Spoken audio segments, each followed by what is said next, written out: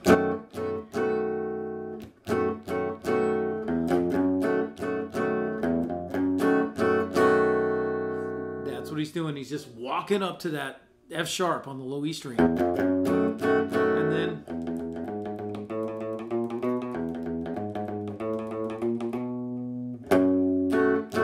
something really similar to that on the 4. Anytime you don't hear the chords going chang, chang, chang, he's doing a bass line. And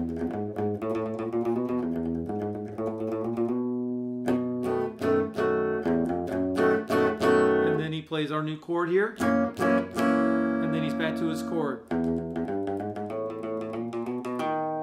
Oh! And it's amazing. They end up here together, I think, at the same place.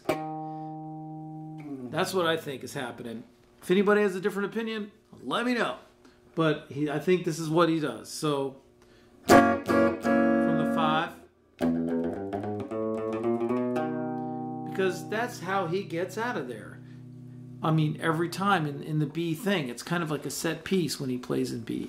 And then he does, which is a real nice turnaround. This is 7 and 7. It's the middle of your B chord, right?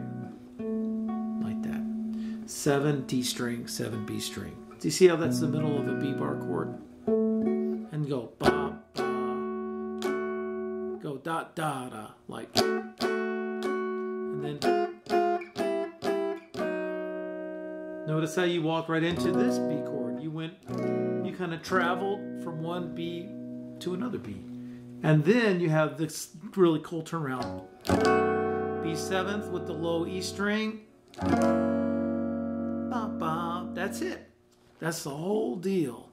Now, there's some other cool songs in this family, like I was saying, Got to Go, which has a cool part. But it has the same. I can't even remember off the top of my head what key that's in, but check out some of the other songs like this, Universal Rock, Galloping Horse, and you could practice making it more.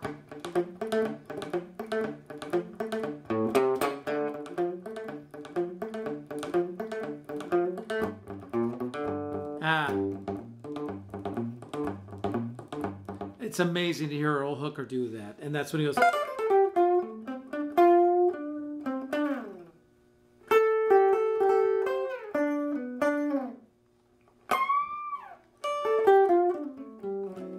Yeah, but the basis of all that is.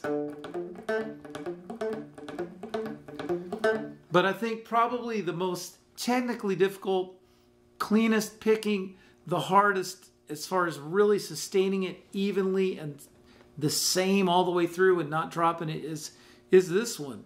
You know, this is challenging. It was challenging for me to slow it down. It's challenging for me to play it at the original tempo. But hey, and you know, you could use the capo, play it in A. But I don't think Luther Tucker ever used the capo. If any of you guys ever saw Luther Tucker use the capo, please let me know in the comments. This is the kind of stuff that I really want to know. So anyway, but I really don't think he did. I think he just did it, toughed it out.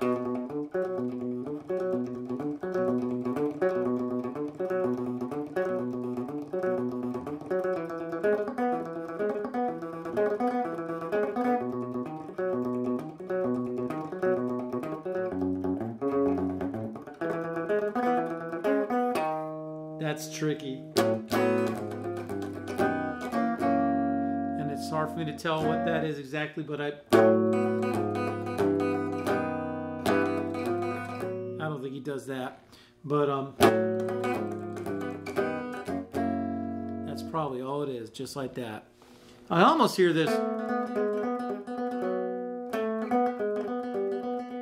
but can't tell exactly. It's really hard to tell, like I've been saying. But, you know, this part here, too, it kind of reminds me... Jimmy Lee Robinson always used that same little thing, and you can use it in A. I'm in A now. If Jimmy Lee would keep going. Oops. Thanks.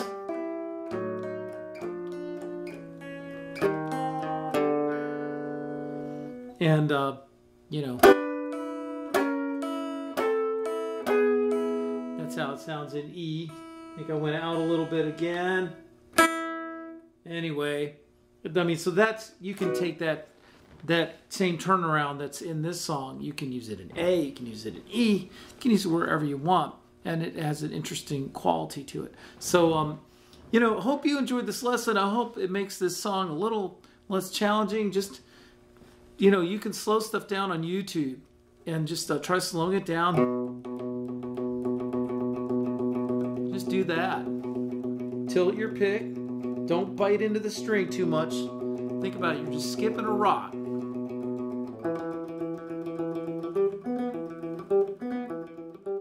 So, anyway, have fun. Hope you enjoy this tune and hope you get into the sort of the family of these tunes. I'm not sure what to call it, but it's great to play and it's great for your picking hand. And do subscribe to my YouTube channel, hit the notification button, join me on Patreon to support these free lessons, and see you next time. Thanks a lot.